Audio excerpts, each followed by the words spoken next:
Welcome to our new blog. તો અત્યારે હવે અમે સુરત જઈએ છીએ અને રાતના 11 વાગ્યા છે. પેકિંગ પણ થઈ ગયું છે, જો બધું પેકિંગ થઈ ગયું છે અને સુરત જઈએ છીએ. પૂર્વેશ હજી જસ્ટ આવ્યા જ છે કંપનીએથી, એટલે મસ્ત ફ્રેશ થઈ ગયા છે અને હું પણ રેડી થઈ ગઈ છું. રાતના 11 વાગ્યા છે, એટલે આખી રાત સવારના 6 વાગે પહોંચશે.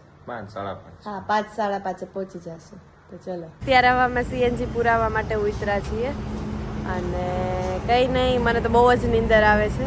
આંખમાં તમને લાગતો હશે કે નીંદર આવે છે એવું. પૂર્વેશ જાગતા હતા ગાડી ડ્રાઈવ કરતા હતા એટલે, પણ હું તો સૂઈ ગઈ હતી. હું તો અત્યારે ગાંધીનગર છીએ પણ તો સૂતી જ હતી કેમ કે મને બહુ નીંદર આવે છે. અત્યારે વાગી ગયો છે 1:30 અને અમે વસ્ત્રાલમાં ચા પીવા ઊભા છીએ. શર્માથી હું બોલો શરમાતી નથી.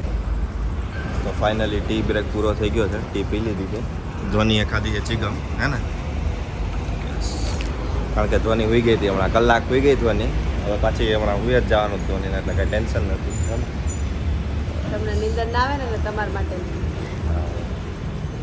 Thank you. તો ડાયરેક્ટ સવારે મળશું.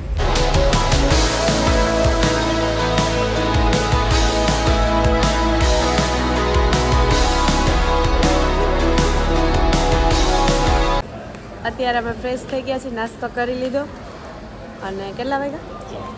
4 વાગી ગયા છે. અત્યારે 7 વાગી ગયા છે અને અમે સુરત પહોંચી ગયા છીએ. આમ તો ક્યારના પહોંચી ગયા, પણ ચા પાડીને એવું બધું પીતા હતા અને પૂર્વેશ જરા આંટો મારવા ગયા. અને સુરતમાં મારા બેનનું ઘર છે, ત્યાં મારા બેનના ઘરે આવી છે. તો કંઈ નહીં, ચલો હવે મળીએ નેક્સ્ટ બ્લોગમાં. તો અમારા બ્લોગ જો ગમ્યો હોય તો લાઇક, શેર અને સબસ્ક્રાઈબ કરજો.